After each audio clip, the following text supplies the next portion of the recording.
Olá, meu amigo, minha amiga, seja bem-vindo a mais um episódio do podcast do Roger.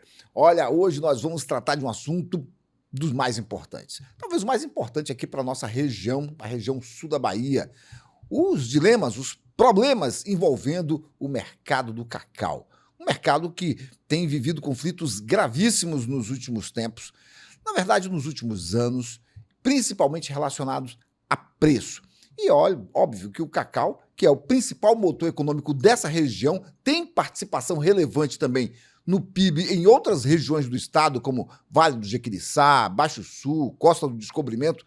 E estão esses produtores, que são centenas de produtores, estão vivendo dramas gravíssimos, até pensando se esse negócio ainda tem futuro. E é isso que a gente vai descobrir hoje aqui.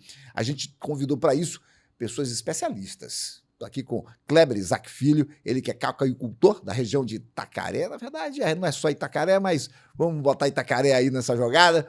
Ele que também é um articulador, uma pessoa, uma voz importante dentro desse movimento que estamos acompanhando aí, o SOS Cacau. E está no site Cacau e Chocolate, com o nosso amigo jornalista Daniel Tami. E também convidei Orlantildes Pereira, ele que é presidente da Copercabruca, uma organização aí que tem furado a bolha de comercialização do cacau para as grandes moageiras, está vendendo cacau diretamente para o mercado externo. A gente vai querer conhecer um pouco também desse sistema de comercialização e se isso se isso sinaliza algum futuro dentro desse problema. Senhores, sejam bem-vindos ao podcast do Roger, né, Isaac? Roger, falar com você, para você mesmo no bate-papo com o Orlantildes, é um prazer porque você é um ícone da comunicação aqui nessa região. Então não vou ficar alardeando o que todo mundo já sabe, mas é um prazer, tenho certeza, para o Orlantildes também, para poder ter esse nível de qualidade nas nossas informações, a gente poder passar informação para quem realmente vai saber transmitir e trabalhar elas. Você mora aqui, né, Orlantildes, em Itabuna mesmo? Moro aqui em Itabuna, Roger, e o Isaac falou, mas assim, você estava nas nossas casas todos os dias. Então você é de casa, né? E é um prazer, realmente, um privilégio muito grande estar aqui com você, podendo falar um pouco sobre esse momento que a nossa região vive, né? A presença de vocês nos honram aqui. E olha, gente, esse é um assunto tão sério, que o podcast do Roger vai abrir uma exceção. Vamos tratar desse assunto em 2 episódios, tá? Primeiro, vamos falar de problema, porque tem dominado os meios de comunicação nas últimas semanas essa mobilização envolvendo cacauicultores do Brasil todo. Porque cacau, gente, não se produz só aqui na Bahia, não. Tá? Tem gente que sabe, mas muita gente não sabe. Produz cacau também no Espírito Santo. Eu falo assim como áreas que produzem cacau há muitos anos. Espírito Santo, além da Bahia, Pará, na Amazônia, no Amazonas como um todo, né? Em Rondônia. Então, são alguns estados, norte do Mato Grosso, são estados que produzem cacau de forma organizada e tem assistência técnica com previsão de assistência por parte dos governos e tal, existe política pública. Então, está se plantando hoje cacau em muito lugar, até em São Paulo, né? Mas ainda, digamos assim, muita gente diz que ainda é uma aventura, não está consolidado. Mas nos mercados tradicionais são esses. E todos eles estão vivendo esse problema, não é, Isaac? Por isso, o SOS Cacau, que alguns estão chamando até de SOS Cacau Brasil. Por quê? Explica para as pessoas por que chegou nesse ponto. Primeiro, eu vou até me apresentar um pouquinho mais, minha história no cacau. Fica à vontade. Vem geracional, são 5 gerações, mas eu não sou daquele tipo de produtor igual de falar com meu avô, com meu pai, que não sei o que, não. Eu gosto de falar do tempo presente. E o tempo presente é um tempo que eu tô com 55, quando a vassoura de bucha veio, eu tinha 19 anos. Eu fiz o curso de agronomia e de administração, e quando eu vi vassoura de bruxa, eu falei, eu vou para a administração, que vai me dar mais possibilidade. Naquele ano, 89, 90, mas a paixão fica sobre o tema, no DNA, na memória afetiva, e nunca me descolei desse tema. Tanto que quando a gente desenvolve um projeto turístico em Itacaré, que era uma bela fazenda, a beira-mar, mas é uma fazenda de cacau à beira-mar, a gente puxa muito esse tema do cacau. Então, minha história sempre esteve relacionada à história do cacau na memória afetiva e também transformando o lado do turismo associado ao cacau e à preservação florestal. A gente tem um cenário que, do ponto de vista tecnológico, a gente pode dizer que superamos aqueles grandes gargalos de produtividade. A região sempre foi uma região que produzia muito pouco arrobas por hectare. Hoje, com as técnicas de Cacau 500, com outros fortalecimentos, você consegue superar isso. Só que não tem nada que consiga dar lucratividade se não tiver preço. Então, você tem as técnicas adequadas para mitigar os impactos da vassoura de bruxa, mas não tem a estruturação financeira. Minha família é agrícola, na veia, por parte de mãe em Conquista, por parte de pai aqui na região, e meu pai sempre falava o seguinte: terra é só uma parte. Então o Brasil fala muito de reforma agrária quando se fala de reforma agrícola, porque terra sem capital de giro, sem logística, sem assistência técnica e sem vocação, não adianta você pegar uma pessoa urbana porque está desempregada e colocar na terra, dar tudo para ela nem assim ela não tem que ter uma vocação para a atividade agrícola, em vários sentidos. A gente tem hoje, então, um cenário que tem uma cadeia produtiva com, infelizmente, gargalo em cada um desses pontos que eu coloquei. Ou seja, da fazenda à comercialização final. Passando aí por um que todo mundo fala agora da geração Z. Se a geração Z, me desculpe a meninada aí, tem dificuldade na inserção no mercado, ainda mais você convencer a geração Z que ela vai ficar na roça sem Wi-Fi. Então, até essa sucessão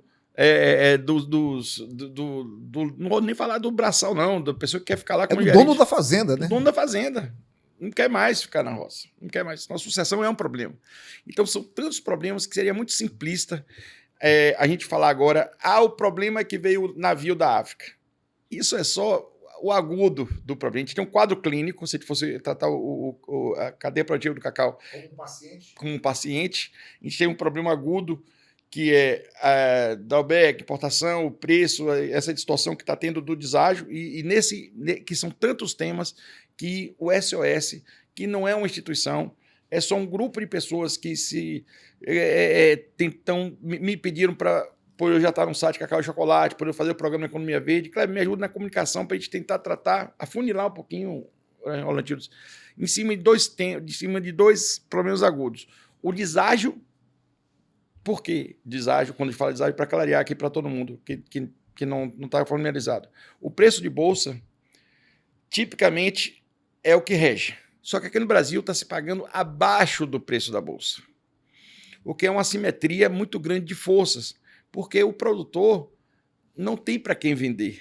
Então, você falar assim, vou pagar deságio e menos, e você vai falar o quê? Vou vender para quem? 80%. Eu sempre faço isso com a mão, aprendi com um amigo meu, Mário Mantovani, do SOS Mata Atlântica. Toda vez que ele falava de Mata Atlântica, ele falava assim, o Brasil só tem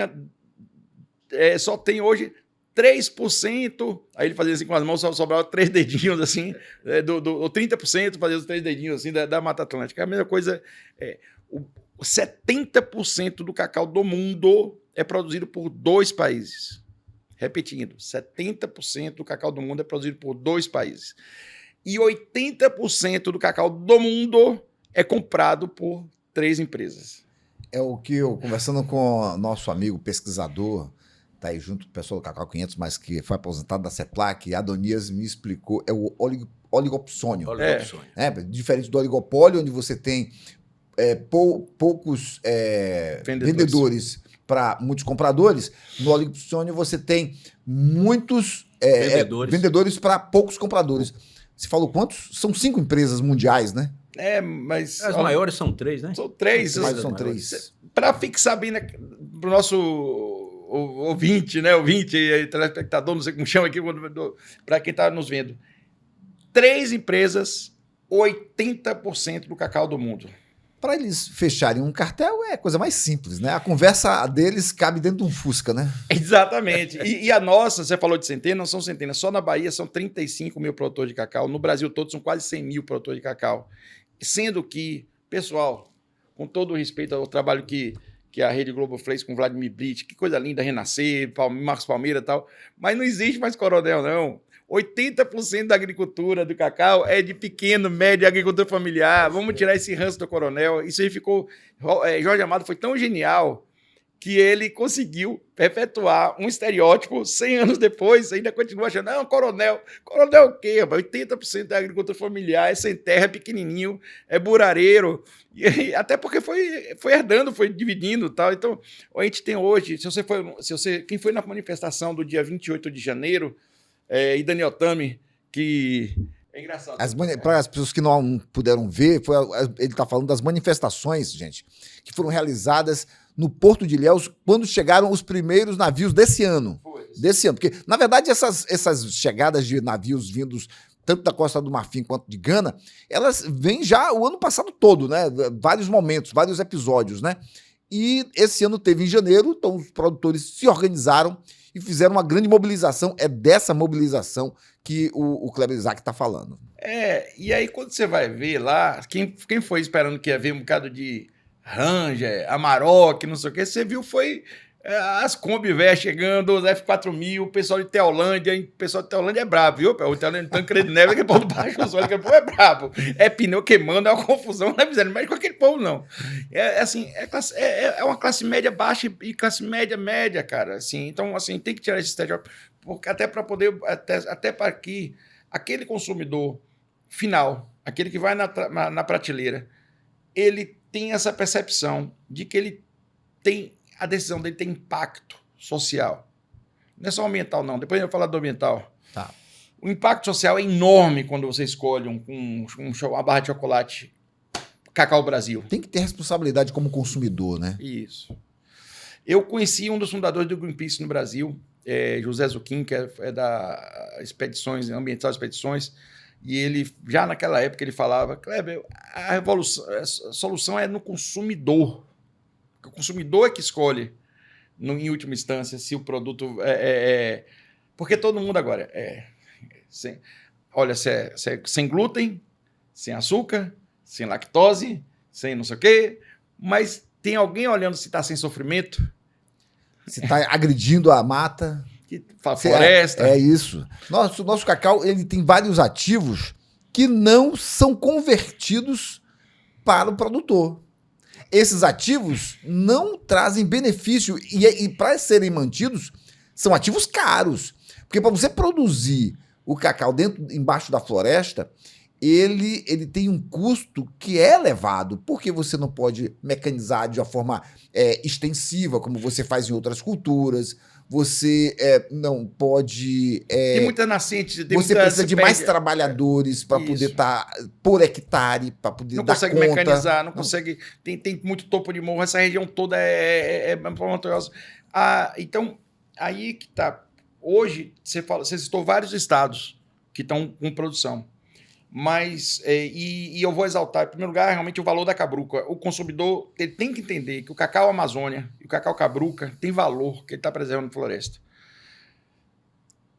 A grande nova fronteira agrícola do cacau chama-se Oeste da Bahia.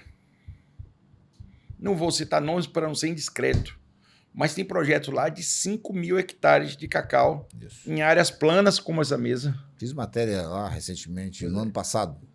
Então, áreas planas como essa mesa, com pivô central, produtividade altíssima por hectare. Claro, você tem como mecanizar, você tem como irrigar, você tem como...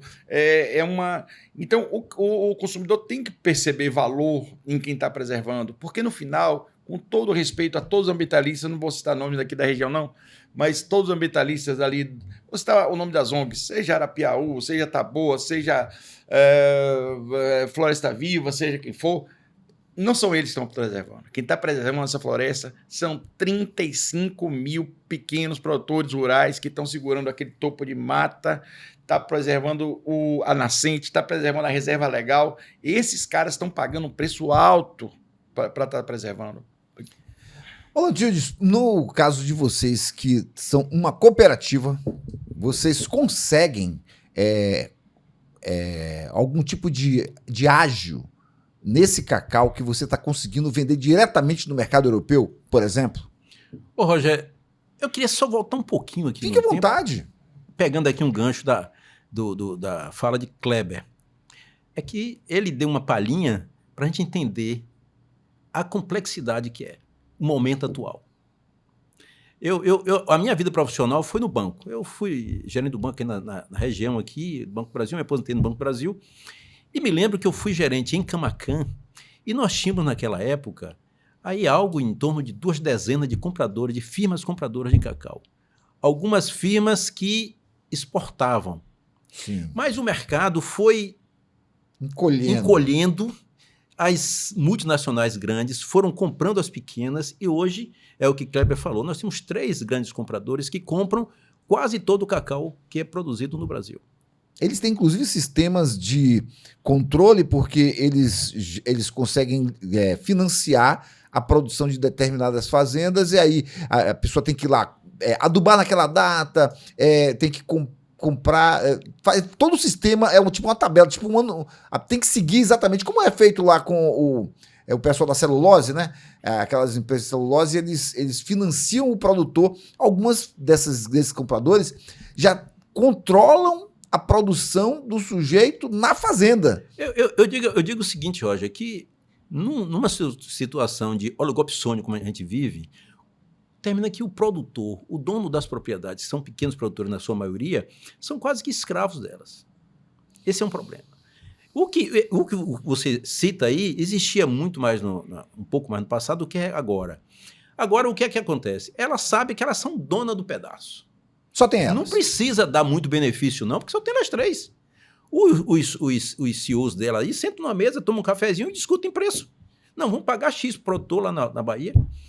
Qual o sentido que tem com o preço em bolsa estando hoje em 3.100 e poucos dólares, que esteve a 12 mil e pouco há um ano atrás? Qual o sentido que tem o preço ter baixado tanto e mesmo assim mantiverem o deságio? Não tem sentido.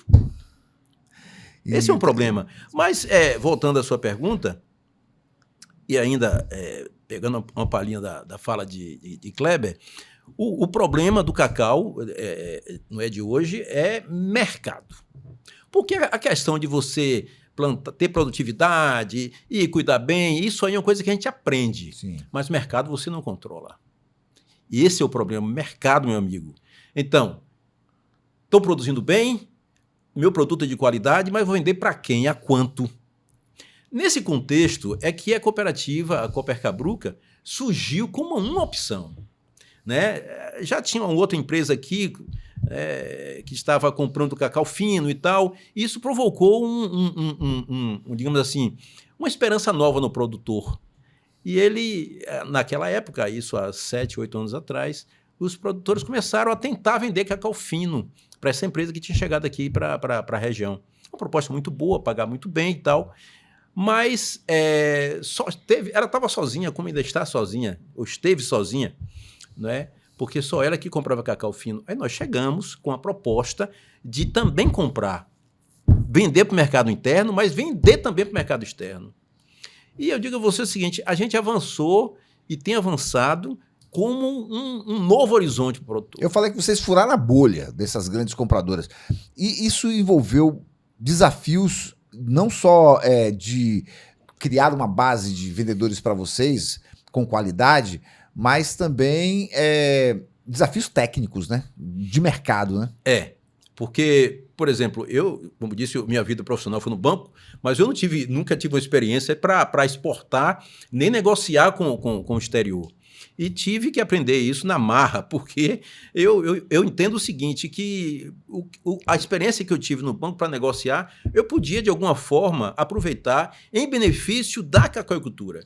É um ambiente que eu estou inserido, né? Que a minha família toda trabalhou com isso. Então eu digo, não, eu vou enfrentar essa barra aí. E nós conseguimos, assim, aprender a negociar.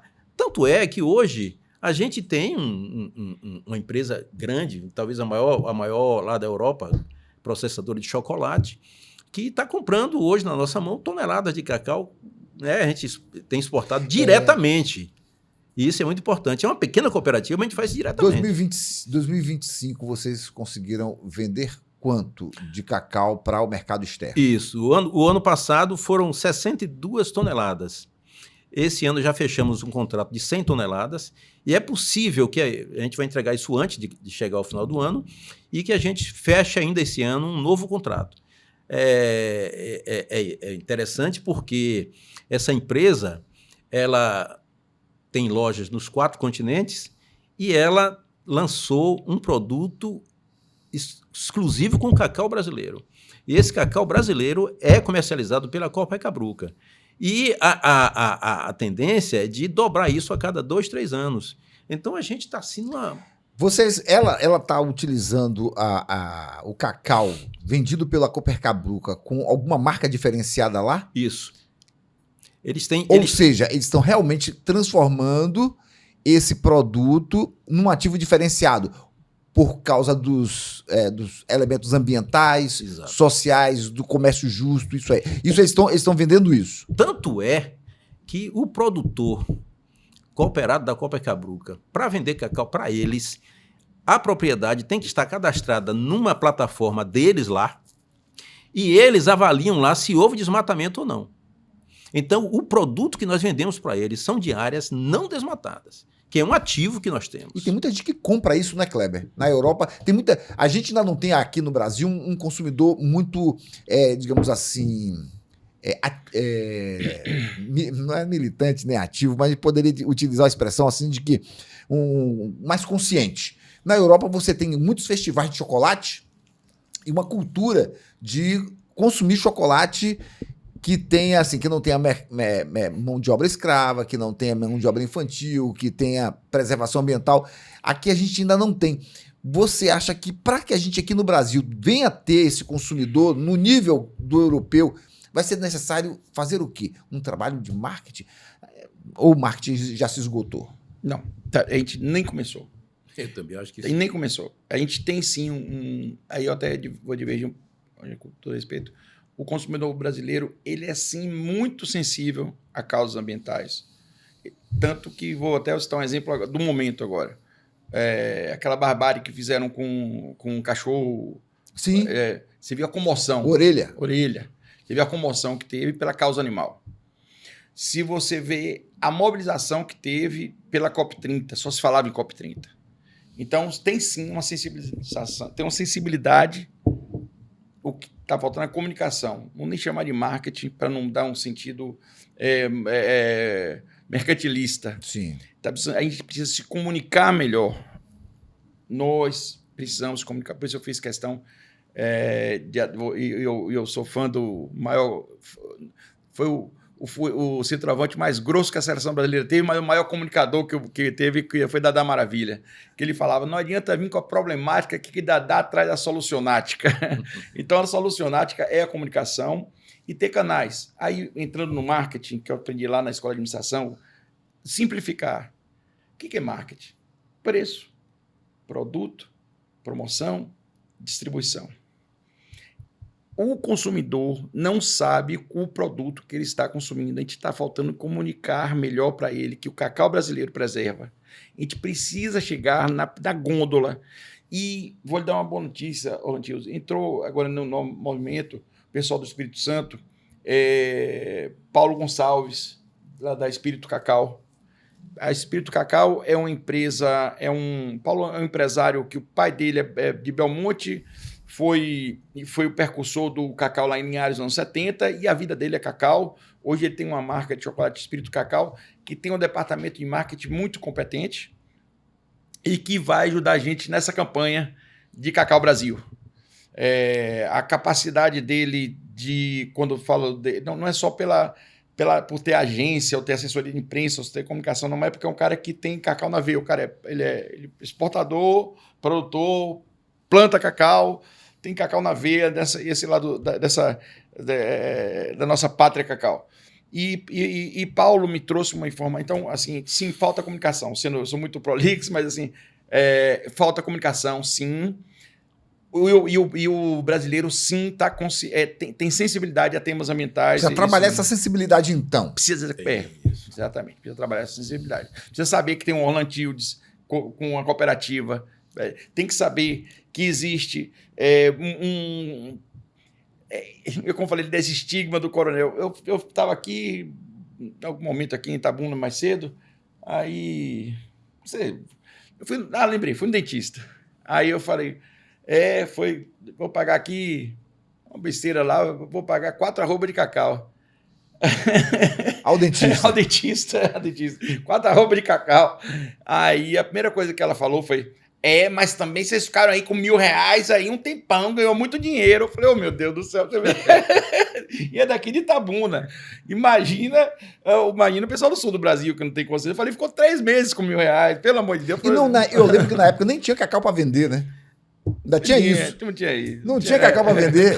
Isso aconteceu num período em que não tinha cacau no pé, pouco cacau no pé. Pouca gente se beneficiou e foi curto período. E lembrar, desculpa, cara, cacau é perene. Cacau não é você planta para você daqui a 3 anos que você vai. Não é como um tomate. O preço do tomate tá bom, bora plantar que daqui a 3 meses tem tomate. Vai levar 3, 4 anos, se Deus quiser. Então é muito difícil. Você tem que. O que falta, assim, se eu fosse poder sintetizar esse paciente, que é a cadeia produtiva do cacau, tem que ter um clínico geral que vai ser uma política de Estado, não uma política de governo, uma política de Estado. E quando a gente fala política de Estado, tem sociedade civil organizada, tem, claro, governos e tem mercado. Trazer todo mundo para a mesa. Porque a gente, Orlando Tildes, vê assim que os problemas relacionados ao cacau, eles não são de um governo, não são de uma parte da cadeia produtiva. Ele é complexo, ele tem décadas de problemas que vêm se acumulando e não são resolvidos. Então, vamos resolver, o movimento está decidido a levar isso até o fim. Ele vai envolver o governo, vai envolver a sociedade, não vai poder morrer na praia ali, ele vai ter que ter fôlego para muito tempo de trabalho aí. Porque para você resolver o problema da cadeia produtiva, você vai ter que ir para dentro da porteira, você vai ter que trabalhar com quem está comprando, você vai ter que ter transformações, vai ter a parte legal, vai ter que ter algumas reformulações, porque deve ter, claro, esse oligopsônio, ele deve estar trabalhando assim. Se existe a OPEP, eles são um cartel, por que eu não posso fazer o meu? Por que eu não posso fazer o meu cartel? Pois a gente aqui vai ter que dizer, não, aqui a gente não vai poder, não. E Kleber foi muito feliz quando ele falou da questão da política de Estado. A agricultura, em qualquer país civilizado, precisa ter política de Estado. Por quê? Por exemplo, se não tem uma atenção do governo, o produtor vai plantar em um momento que o preço está alto, por exemplo. Mas ele não tem estudo de demanda, não tem estudo lá do mercado externo. Ele não sabe, ele está plantando ali porque o momento está com preço bom.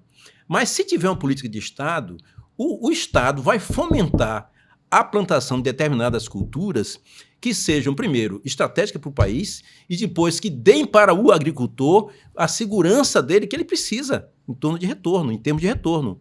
Se não, ele planta, tem prejuízo, muda de atividade.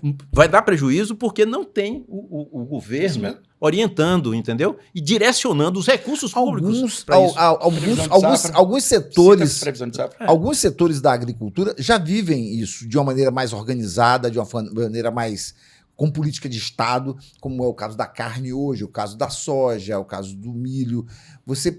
Caso você reivindica que o governo tenha esse tratamento também para o cacau. Né? Certamente. O cacau já foi a maior na pauta de recursos, de exportação, o cacau na Bahia era muito acima de qualquer outra atividade. Isso perdeu importância, não apenas porque o cacau diminuiu, mas porque outros setores também cresceram. É importante ver isso. Mas quando chegou a crise, né, no final da década de 80, e é bom até lembrar que não foi só provocado pela vassoura de bruxa, isso é muito importante, né? Não foi só provocado pela vassoura. Na época, teve um problema climático horrível, né? Teve um problema de falta de recursos, foi quando teve a nova Constituição. O Banco do Brasil já não tinha recursos livres para emprestar, teve que ir para o mercado, aí já não aqueles penhores que se tinha né, que ninguém nem pagava, porque pagava com o novo. Deixou de ter, porque o Banco do Brasil já não tinha recurso para isso. Então, ficou uma agricultura com problema de clima, problema da doença e problema de crédito. Então, isso é uma coisa importante. Mas, de lá para cá, qual foi a solução que o governo encontrou ou buscou para o cacau? Nenhuma. Pelo contrário, foi a CEPLAC, que hoje está aí no momento de fechar. Praticamente não existe, né? Praticamente não existe.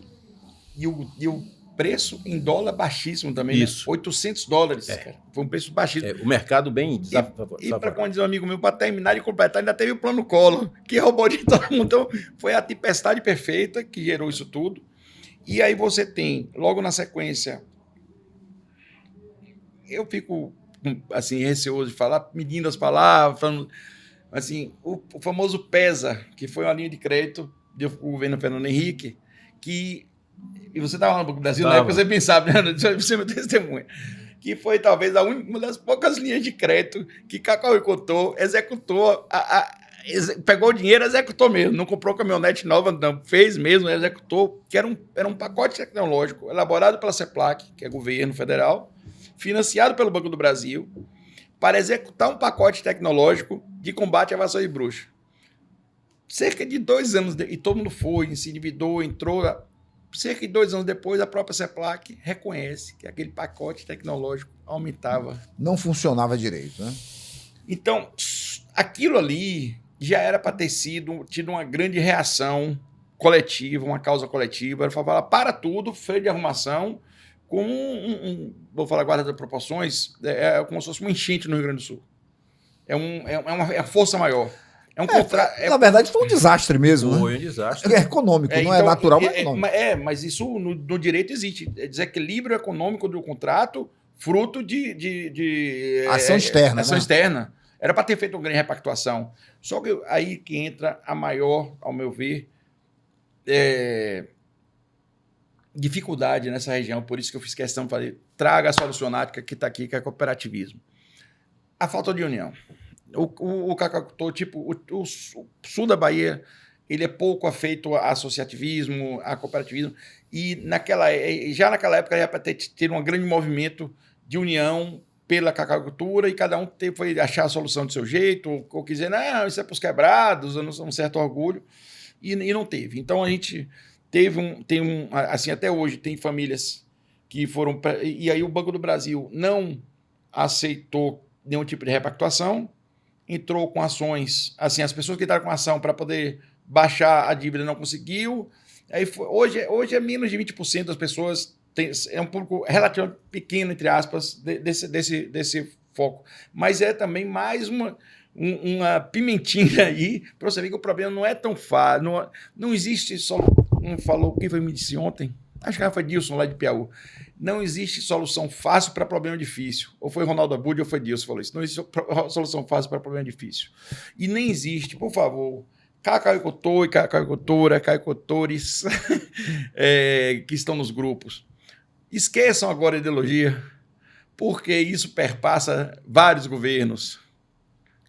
O PESA foi Fernando Henrique, todo mundo. Esse negócio agora que Vanusa lutou tanto com a MPC foi no governo de Bolsonaro. Vamos esquecer um pouquinho a ideologia e botar nossos partidos ao cacau. Focar um pouquinho nisso e se unir para... Você usou a expressão aí de solução e citou cooperativa. A gente sabe que existe... a cooperativa é um modelo de negócio, um modelo de trabalho que é muito comum na Europa. Países com agricultura muito mais fraca do que a nossa conseguem ter empresas muito mais fortes e saudáveis no comércio porque trabalham de forma cooperada lá na Europa. Aqui no Brasil, para não ficar só na Europa, né? Aqui no Brasil nós temos empresas de cooperativas em Santa Catarina, no Paraná, no Rio Grande do Sul, em São Paulo, agora também no Mato Grosso, empresas muito fortes. E por que assim, esse modelo não encantou os olhos do cacauicultor ainda, meu amigo? Você está ainda na luta para ampliar sua base de cooperados, né, Orlando? Ô, Roger, veja bem, rapaz, apesar do né, Kleber falou, que a gente não tem essa cultura cooperativista, né, associativista, mas nós tivemos aqui na região a maior cooperativa da América Latina. É verdade. A Cooper Cacau. Cooper Cacau, é verdade. Quer dizer, era uma moageira. Era moageira. É a Itaísa, né? Era dona da Itaísa. É verdade. Então, assim, alguns problemas, claro, problema de administração, problema de pressão das que estavam chegando, das multinacionais chegando. Não queriam aquela concorrência. Não, de jeito nenhum. Então, foram alguns problemas que se somaram aí e terminou encerrando as atividades. Mas países aí que a participação no PIB das cooperativas é maior do que os outros... Organizações comerciais. Maior. Então, falta isso. A gente está buscando isso, e o Kleber falou a questão da união, né, dessa questão de a gente dar as mãos no momento de crise, e de repente, a crise favoreça isso, né? A crise favoreça a gente, de repente, entender que sem essa questão da ideologia, sem essa questão de eu estou no meu canto, não me importa o que aconteça com os outros, se a gente pensar de maneira gregária, é possível que a gente tenha uma possibilidade de superar essa crise. Então, a cooperativa se insere exatamente nisso. É resgatar aquela possibilidade de o produtor se unindo, ter melhores condições de negociar a sua produção, de comprar produtos mais baratos, entendeu? De ter a tecnologia ao alcance dele, porque é papel também da cooperativa, essa questão da parte educacional, produtor. Então, assim, nós estamos fazendo a nossa parte. E achamos que é possível que a gente possa inspirar outras iniciativas. Porque sem essa questão de a gente se unir, seja numa cooperativa, numa associação, fica muito mais difícil a gente superar esse problema. Você, Kleber, falou de 2 pontos que nós precisamos nos concentrar nesse momento para poder essa união, tipo assim, todos enxergarem a saída do fim do túnel melhor. Fala aí, quais são esses 2 pontos? Fim do deságio. Não faz sentido econômico, racional, você ter um preço de bolsa e aqui no Brasil, onde o cacau é de melhor qualidade, ser mais barato do que o cacau da África. Concorda, Notícia? Concordo. Segundo ponto. Para ser chamado de chocolate, tem que ter chocolate, tem que ter cacau. Uhum. A gente teve uma denúncia agora, e cacau numa quantidade mínima de pelo menos, que é um padrão mundial, é 35%. 35%. E aí se agrava aí desse tema aí, que não é só o cacau, ser pouco cacau. Aí eu recebi a informação de Paulo Gonçalves, e já está nos grupos aí, a questão da importação da película do cacau. Mesmo para quem não cacau, sabe aquele cacau quando torra, quando seca, tritura, fica aquela pelezinha do cacau. A gente, às vezes, muita gente já veio de Ilhéus para Itabuna, atrás de caminhões que vinham lá das indústrias com aquelas sacas cheirando um cacau ali, era a casca do cacau. O pessoal usava para fazer adubo. Para fazer adubo. O Brasil está importando, não vou dizer lixo não, mas despejo, de descarte da indústria. Eu passei para vocês 2, não vou estar de cabeça aqui, mas de países da América do Sul. Sim. Da América do Sul. E aí tem um risco grande de monilíase. Então, você está trazendo, além de trazer... Por que acontece? Vou ser bem didático para quem está nos ouvindo aqui, quem não sabe, nunca viu. Aquela sementinha do cacau, quando torra, fica uma película. Aquilo é para jogar fora. Não só não está jogando fora, como está sendo importado para o Brasil, com risco de trazer doença. Aí eles trituram aquela casquinha e fica parecendo pó de cacau, pó de chocolate. Fica parecendo Nescau. O cheiro é de cacau, o cheiro aí o que eles querem? Transformar aquilo em essência para poder dizer que é chocolate. Aí bota sabor chocolate, cara. Então, assim, se a gente não, tem tanta coisa pra gente falar, mas se a gente agora, assim, como uma emergência, falar de fim do deságio e um percentual mínimo de cacau, porque um alimento seja chamado de chocolate, de 35%, já seria um passo relevante. E esse tipo de coisa, só assim, a indústria Qualquer livro que você leia, seja Sun Tzu, seja Maquiavel, seja 48 Leis do Poder, o poder nunca é concedido. Você nunca é cedido. Tem que conquistar. Tem que conquistar. Então não adianta ficar falando empresa malvadona. A gente tem que trazer alternativa para esse, fazendo o que eu falei, para enfrentar 80%. Então, tudo bem, 80%, só que ainda tem 20%, que é muito cacau, que a gente pode estar fazendo através de cooperativa, através do Leilão Cacau e de outros canais. Aí parece não, é neurolinguística barata, de Laí Ribeiro dos anos 90, que ele falava, não se preocupe com não, se preocupe com sim. É que eu falo da problemática e a solucionática. Não adianta ficar falando, porque tem isso, tá aí. Qual é a solução? A solução é de achar novos canais de distribuição. Às vezes é partido óbvio, assim, tem que achar novos canais de distribuição.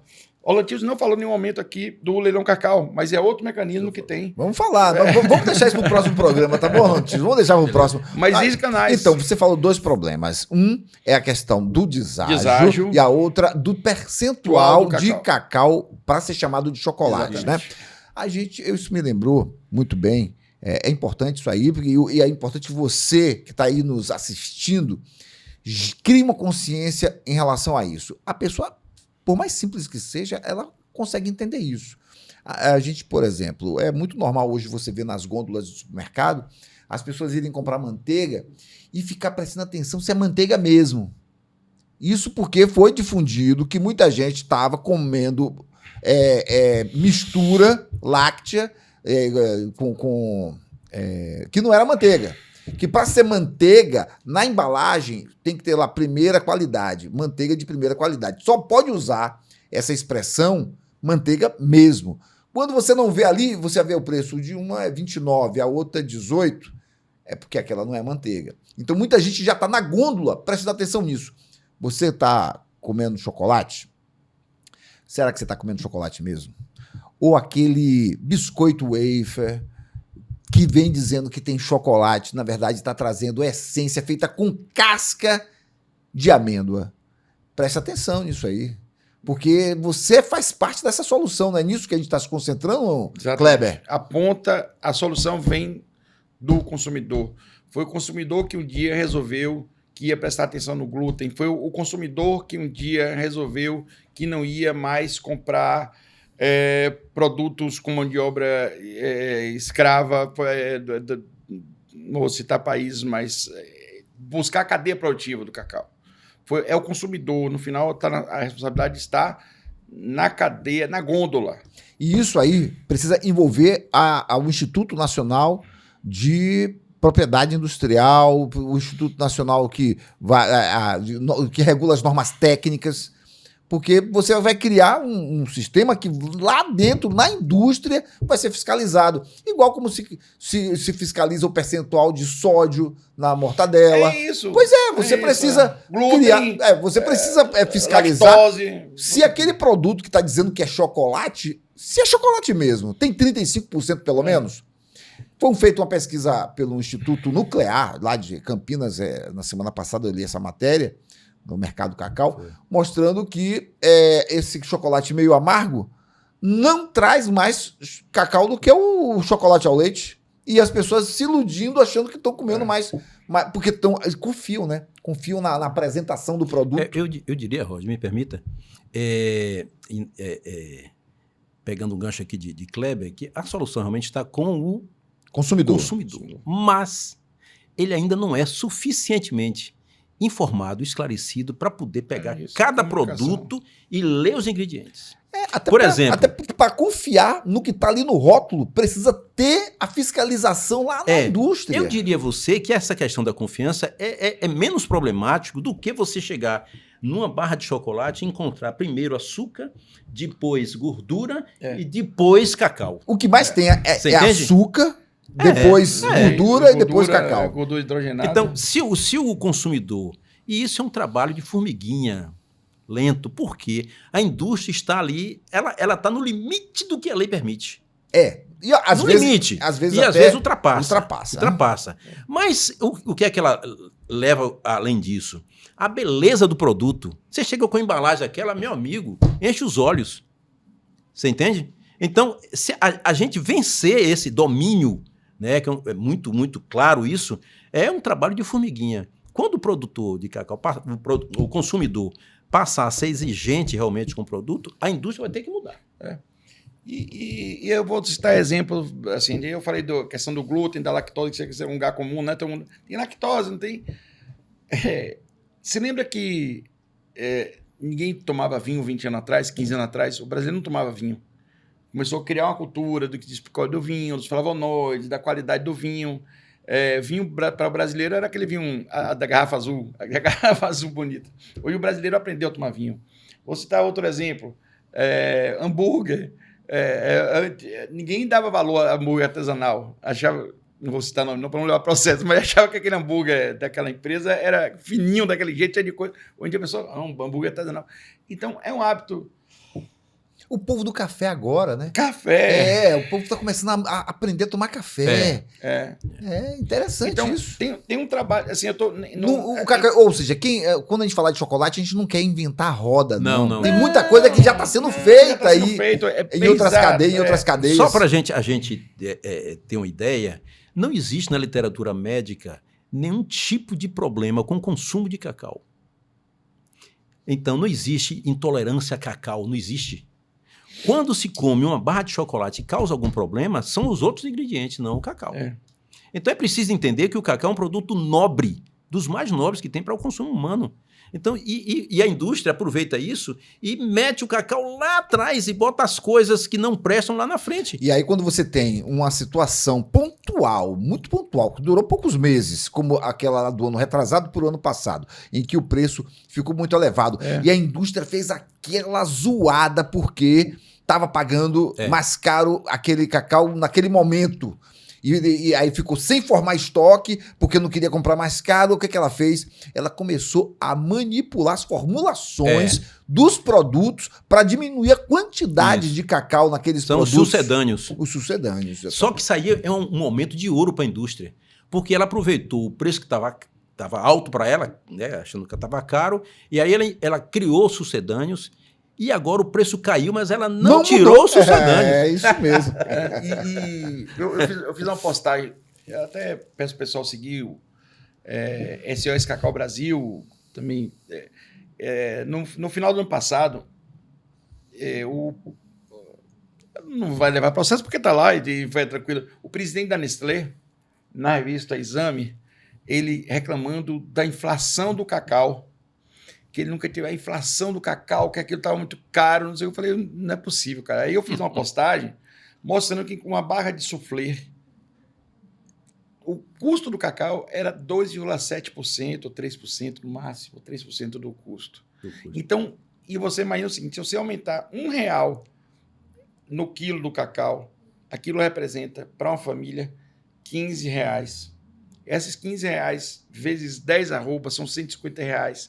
No final do ano, para uma família que é a base da nossa agricultura, R$1 não é nada na barra do chocolate no quilo. E muda a vida da floresta e das pessoas do sul da Bahia e da Amazônia.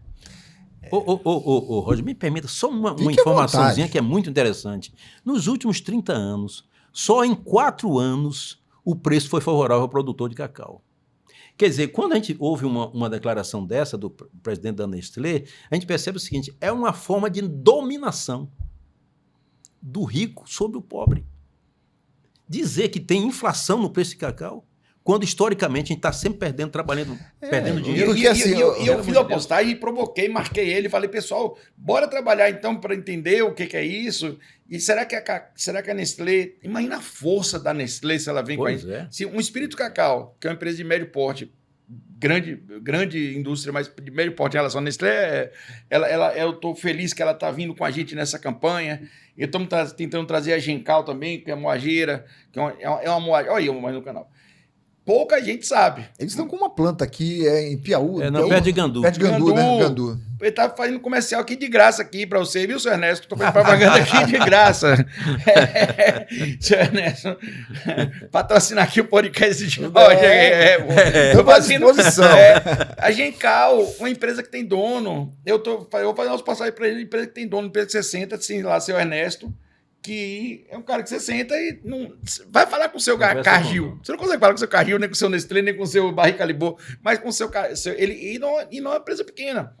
Ela porque para multinacional tudo fica pequeno, né? Na diluição do, São empresas mundiais. do né? metacapitalismo, né? Não é mais capitalismo, metacapitalismo. Mas a Gencal é uma empresa nacional. Seu Ernesto tem uma planta em No Pará, né? Medicilândia, no Pará. no interior de São Paulo e aqui em Birataia, Birapitanga, Não, perto de Gandu. Gandu. naquela transição Itamaraty e ali. Gandu. que é uma história, até que você me permite, já que você falou que tem para depois você corta, mas que tem uma história até interessantíssima, aquela planta aqui de Gandu, É Norberto Odebrecht. que doutor Norberto Odebrecht, que foi a visão do velho Norberto Odebrecht de ter uma moageira de cooperativas de produtores de cacau do Baixo Sul para evitar justamente isso, essa loucura que a gente está vivendo hoje. Doutor Norberto se foi, a cooperativa não avançou e foi vendida para a Gencal, mas ainda é uma empresa de dono, não foi comprada por uma gigante. Então, já tive umas 2 reuniões com o pessoal da Gencal, você também já teve, né? Então, assim, existe vida fora do planeta Big Três Irmãs. Não sei o nome das Três Irmãs. Existe vida, existe cooperativa, existe leilão cacau, existe Gencal, existe um negócio que aí eu vou remontar aí o Nelson Shaw, né? Que foi um grande visionário do cacau na região, que ele falava da questão do cacau como alimento. A gente fica falando do cacau só como... Imagine se o cacau fosse vendido, a gente tivesse o costume, se tivesse na cultura popular, fazer uma dona de casa, Fazer Dona Maria... pratos, né? Com níbios, com... Exato! Fazer pratos com níveis, né? Outra coisa, assim, vocês falaram, né, a gente falou agora dessas empresas, mas também tem outros modelos de empresa que têm buscado sobreviver nesse mundo aí de oligopsônios, né? De gigantes desse mercado. Teve essa tentativa aí da CAR, né? Com o Cacau Bahia. Bahia Cacau. Bahia Cacau, de Bicaraí. Tem o pessoal ali em Itajuípe, né? Itajuípe também, né? Então, tem cooperativas em relação a comércio e tem essas empresas em relação à verticalização da produção, né? Isso precisa ser trabalhado de uma forma ainda... Precisa ser aperfeiçoado aqui, para que isso pegue mesmo. Como é que vocês enxergam isso aí? Eu vejo, por exemplo, o nosso amigo Marco Lessa, com o Festival do Chocolate, ele foi um incentivador muito grande disso. E a partir desses festivais, várias marcas de chocolate foram criadas aqui na região. Hoje já teve assim, mais de quase 200 de marcas. Mas falta, digamos assim, profissionalismo. Porque essas marcas, elas são quase que sazonais. Aparece ali um pouco e tal, não é aquela coisa que fica na memória do produtor algumas têm ficado, do consumidor, né? Mas muito poucas. Muito poucas. Muito poucas. A gente pode dizer aqui que a gente conta na ponta dos dedos aquelas que realmente dão resultado e estão aí, né? A gente quer, o interesse nosso é que esse pessoal que são assim, tem a questão da inventividade, né? A questão de estar ali buscando algo novo. É preciso que se dê oportunidade e incentivo a isso. Não sei se a nível de governo, Estado, governo federal, mas isso é preciso para que o nosso cacau tenha uma repercussão muito maior do que já tem hoje. Porque essas grandes indústrias, eles dizem o seguinte, se vocês não querem, se vocês ficarem me impressionando muito, pego o meu parque moageiro e levo para tal lugar. Tolice. Na minha maneira de enxergar, que eu sou um leigo nesse mercado aí, mas eu penso assim, eles já tiveram a oportunidade de fazer isso outras vezes, por que não fizeram? Por que não levaram esse parque moageiro para Gana ou para Costa do Marfim? Será que lá existe capacidade técnica, logística, política de Estado, estabilidade econômica para instalar esse parque moageiro lá? Será que nós estamos fazendo um favor para eles, para que eles não fiquem aqui em Ilhéus? Ou, na verdade, eles estão aqui porque é muito melhor para eles estar aqui? O Brasil é um país que tem é o único país que tem, junto às características que nem outro... Já sabia que ele ia falar, vou levantar a bola para ele bater. O país é um grande produtor de cacau, é um grande consumidor e tem um parque moageiro. Nenhum país do mundo junta essas três coisas. O Gana, Costa do Marfim, que o Cleber falou aqui, produz em torno de 70% do cacau. muito cacau, mas o mercado consumidor deles é ínfimo. Ele praticamente não sabe o que é chocolate. A Suíça A Suíça consome muito, mas não planta um pé de não planta cacau. um pé de cacau.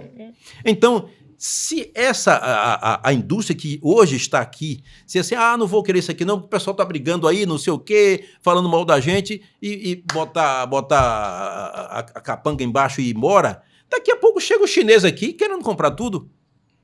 Porque se a gente tem um produto, tem um mercado consumidor mundial querendo produto, como é que não vai ter empresa para processar? Não existe. E ninguém aqui tá. Porque eles falam isso, né, Isaac? Eles É, ficam jogando. pressão. Fica querendo utilizar Forma isso de como pressão. fosse uma moeda de barganha. Se vocês fizerem muita pressão, vou pegar meu parque moageiro e vou arrancar daqui. Pior que alguns produtores ainda ficam pensando Ainda aí. acredita, né? Eu fiz uma. Por isso que eu repito, @SOS Cacau Brasil, tudo que tá falando aqui, vocês vão ver postagem lá sobre isso. Eu fiz uma postagem especificamente sobre isso. E falando exatamente, você sabia que é professor, ia falar, é o único país do mundo onde tem mercado consumidor e tem produção. E parque moageiro, E né? parque moageiro, e você tem ambiente econômico favorável, estabilidade. Porque você pode falar assim, Segurança jurídica para negociar. Tá bom, então bota lá na Venezuela, lá, para ver se... Não, porque se for mão de obra, a mão de obra daqui é problemática. Não, a nossa mão de obra é qualificada. Nós temos aí Senai, temos aí muita... E, Roger, e assim, até para poder tirar qualquer viés assim, de radicalismo, a gente não é contra a indústria. A gente não é contra a indústria. Então, a gente só está querendo um ajuste dessa cadeia produtiva. Tem uma assimetria de forças muito grande, um certo grau de insensibilidade sobre essa ponta, assim, e o capitalismo é isso, a gente vive no reino do capitalismo, tem isso. Agora, o que a gente tem é que a gente se fortalecer, criar novos canais, para começar a ter um mínimo de correlação, inclusive do ponto de vista, aí eu vou citar um terceiro, que já está postado também, que cabe sim. Aliás, não só cabe, já está em curso uma ação civil pública, através da FAEB, através de advogados contratados pelos produtores e a Advocacia Geral da União, para analisar no CAD se existe formação de cartel ou não. Isso foi protocolado há uns 15 dias, né? Exatamente. Isso foi verbalizado aos 15 dias pelo ministro da Casa Civil. Isso está posto no Instagram da FAEB, a Federação do Espírito Santo também e a Federação do Paraná também. Você falou verbalizado, mas já foi protocolado no CAD? O primeiro passo é um estudo, porque não é um processo simples. Tá. Então você tem que ter uma argumentação econômica, dados estatísticos, etc., mas já está em curso esse embasamento para um processo que não é um processo simples. Mas, volto a falar, toda vez que, aqui no Brasil, em especial no Brasil, onde a justiça é morosa, se você quiser sentar, e você de banco bem sabe, se algum cliente, até para negociar com o banco, ou negociar com um credor, negociar com um concorrente, não adianta você falar assim, vamos conversar, não. Você tem que ter protocolado juridicamente, para você mostrar força. Você primeiro você dá porrada, depois, não, agora vamos sentar aqui. Não é que a gente não queira acordo com ninguém, quem sou eu para pretender que de uma hora para outra, um grupo de 3 empresas que dominam 80% do cacau do mundo, não pode ir embora. A gente não quer que vá embora, a gente quer ajustes. Agora, também se não ajustar, vamos trabalhar a cooperativa, vamos fortalecer Gencal, vamos fortalecer o consumo individual. Contra saídas. Conscientizar o produtor. Conscientizar o produtor e o consumidor, o produtor e o consumidor. Eu vou citar de novo um exemplo que ele não está viajando na maionese. Eu, sei lá, acho que foi 2012 ou 2013, eu trouxe a maior franquia. Mas não, a primeira franquia de alimentos para Ilhéus, é internacional, é a Subway. Naquela época, a Subway, em 2012, fazia fila. Subway fazia fila. Isso mesmo. Hoje em dia, eu prefiro 1000 vezes uma hamburgueria artesanal de esquina, com algum blend de não sei o quê, do que uma Subway, que é uma franquia. A própria McDonald's teve que adaptar programação visual, O processo interno. processo, para poder... Então, ninguém está viajando, mas se a gente trabalhar produtor e consumidor, já é um grande avanço. Sim, só que realmente, hoje o momento é para focar, todas as estratégias vão convergir para se chamar de chocolate, tem que ter pelo menos 35% de cacau, não é de plástico, nem de meteoro, nem de palha de coqueiro, tem que ter cacau e que trabalhe o deságio. Então, para trabalhar esse contraponto de uma força tão grande desses titãs, vamos trabalhar a cooperativa. E aí eu vou até... você, que é especialista em cooperativa, tem um dilema, tem uma teoria na microeconomia que é da escala de produção. E às vezes é mais fácil para o Orlantildes, você me confirma ou não, Orlantildes, é mais fácil você vender um navio de cacau do que um container de cacau para exportar. O interesse dos compradores lá, se vocês... Quanto mais... porque eu podia estar fazendo contrassenso, porque eu estou me cooperativando agora com eles. Não, para que você vai ficar fazendo propaganda? A cooperativa só vai ter força se tiver se tiver volume para poder... Uma base de cooperados. Um exemplo, Roger, semana passada teve e isso acontece com alguma frequência, teve um cidadão que estava representando uma empresa russa que procurou saber se eu podia fornecer 25 mil toneladas de cacau por mês. É isso. É isso. Mas isso é excelente. A China pode chegar com o dobro disso aí, o dobro disso aí. É fácil. Porque a gente aquele negócio do copo cheio, copo vazio, que é papinho grande, mas tudo bem, os caras estão lá com 80% do cacau do mundo, mas ainda tem 20% que é cacau uma zorra. Eu tenho um amigo meu, posso dizer que amigo, que é um grande produtor de cacau hoje, e entrou no cacau há 7 anos atrás, lá no oeste da Bahia, ele fala assim, rapaz, você entrou mesmo de cacau, ele plantador de outros produtos, de outros commodities, ele falou assim, rapaz, se 1%, se a China aumentar 1% no consumo, fora do cacau do mundo, acaba o cacau do mundo. Então, vamos esquecer os 80%, vamos focar nos 20% que ainda tem na Previdência. Boa ideia. Gente, olha só, eu falei que a gente já tinha uma hora para conversar aqui, mas uma hora já foi passou. Já passou, só que assim, deixamos muitas pontas aí soltas nessa conversa. Focar na comercialização, né? Eu quero que vocês voltem aqui para a gente continuar esse papo, porque temos assuntos que eu tenho absoluta certeza que é de grande interesse, não só para o sul da Bahia, muita gente aí que está nos assistindo quer entender direito esse problema que está aí gerando mobilizações, primeira página de jornal, destaque na mídia eletrônica, mas quer entender, quer saber para onde isso vai caminhar, tá? Eu quero que a gente amarre essas pontas para poder explicar para essa nossa audiência aonde é que isso vai parar, quais são as nossas chances de estar trabalhando, seja com os 20% ou com os 80%, mas que isso aqui desenhe uma história nova para a cacauicultura e para a sociedade da nossa região. Perfeito. Muito grato aqui a presença de vocês, mas é só um até logo, tá? Quero certo, vocês aqui de novo, viu? Viu, Isaac? Fica à vontade aí para a palavra final aí. No próximo bate-papo que vão ter aí, a gente... um dos modelos que a gente está desenvolvendo é o condomínio de chácaras de cacau, que cada vez mais, com essa história do cacau 500, está provado que você conseguir ter, não vou nem falar que seja 500 arrobas, mas que seja 100, 200, é melhor ter pequenas unidades que você cuide bem. Jardins de cacau. Jardins de cacau. Nosso amigo Tássio lá, dessa história do Tássio, que eu também estou trazendo, eu sou vizinho de Tássio de fazenda, ele está fazendo jardim de cacau, a gente está pensando lá no Rio de Contas, um condomínio de chácara, de jardim de cacau, justamente, para as pessoas que têm essa vontade de empreender no agro, em pequena escala, e mais ao mesmo tempo gerar escala. E que converge de novo para... Não adianta produzir bonitinho aqui e não ter escala para produzir. Como falei, como o Orlantildes confirmou, é mais fácil vender um navio de cacau do que um container de cacau. É isso, e eu quero o Orlantildes aqui falando um pouco mais de cooperativismo. Tá bom? A gente vai falar de cooperativismo, Roger.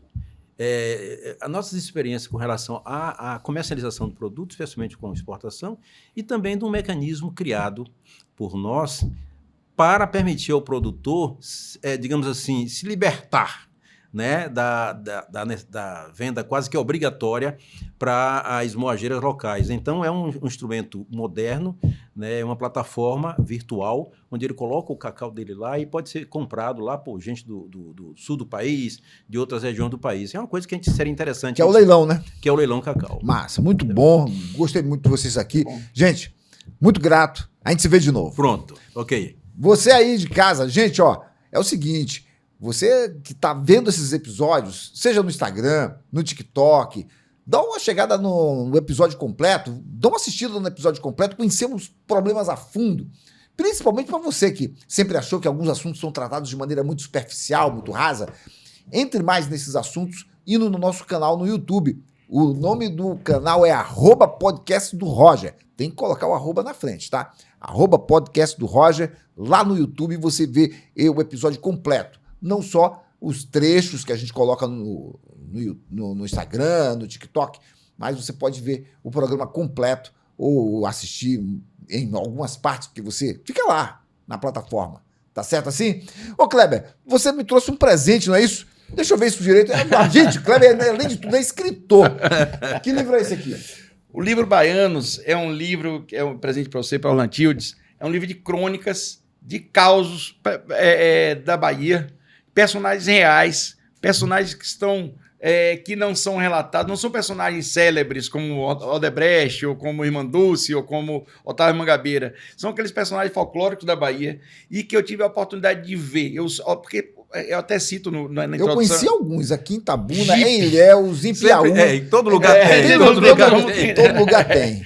Que eu até brinco aí no livro o seguinte, que na introdução eu falo assim, os gênios Dias Gomes, João Baldo e Jorge Amado, eles, na verdade, eles se fingiam de romancistas, mas eles eram cronistas. Eles só precisavam ver o que é a Bahia e mudar o nome, porque a Bahia tem muitos personagens, tem um caldo cultural fantástico, e é um livro, é uma trilogia, aí é o Baianos 1, que você vai lançar o Baianos 1, 2, 3, que são casos de personagens da Bahia, e que, com certeza, muitos vão se identificar aí. Valeu, filho. Muito grato. Valeu, Valeu mesmo. Grato. Obrigado. Valeu. Até a próxima, olha, Orlantildes. um abraço. E você também, hein? A gente se vê aí nas redes sociais.